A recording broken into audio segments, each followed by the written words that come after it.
tanghali kasi meron kawayan, mga puno. So maganda tambayan dito. Hello guys, good morning. So nandito po ako ngayon sa aming dirty kitchen. So ayan, nagluto na po si nanay ng sinaing at saka yung ulam namin. So titingnan po natin guys kung anong kanyang niluto. So ito pala yung niluto niya guys, yung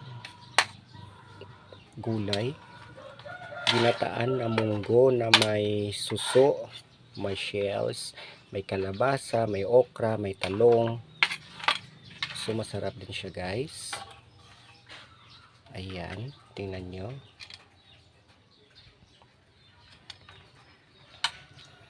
So masarap din siya. Okay na guys yung ulam na to. And then nagluto po siya ng itlog, yung ginisang itlog. And then dito po naman po is marami, dito po nakalagay yung mga ano niya po, mga gulay at saka prutas. Meron saging saba na bagong harvest. So ayan, tingnan nyo guys. So ayan, meron po siya dito kamatis, mga bawang, sibuyas, talong. Saka ito po yung saging saba na bagong harvest. So bagong harvest po siya kahapon guys.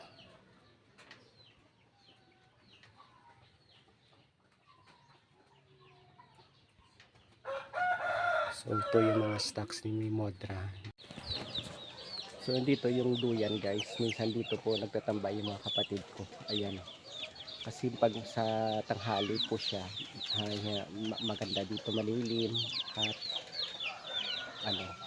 hindi mainit. So magduduyan tayo guys. And guys, so dito po yung duyan.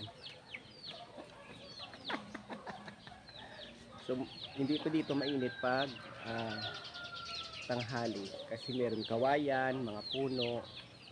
So maganda tambayan dito. Ayan, paduduyan ka lang dito.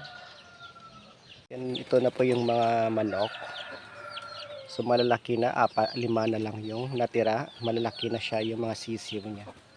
So ito po yung inahin. So nakatali po siya. So yan mga manok ko. Yan. So ayan si Chikay guys, oh. Nagsi-cellphone. Kay.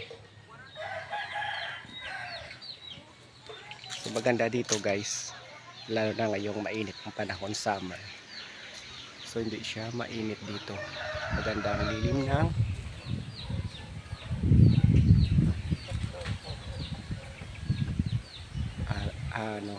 kahoy.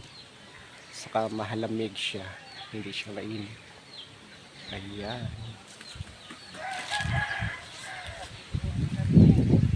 So that's all guys. Thank you for watching.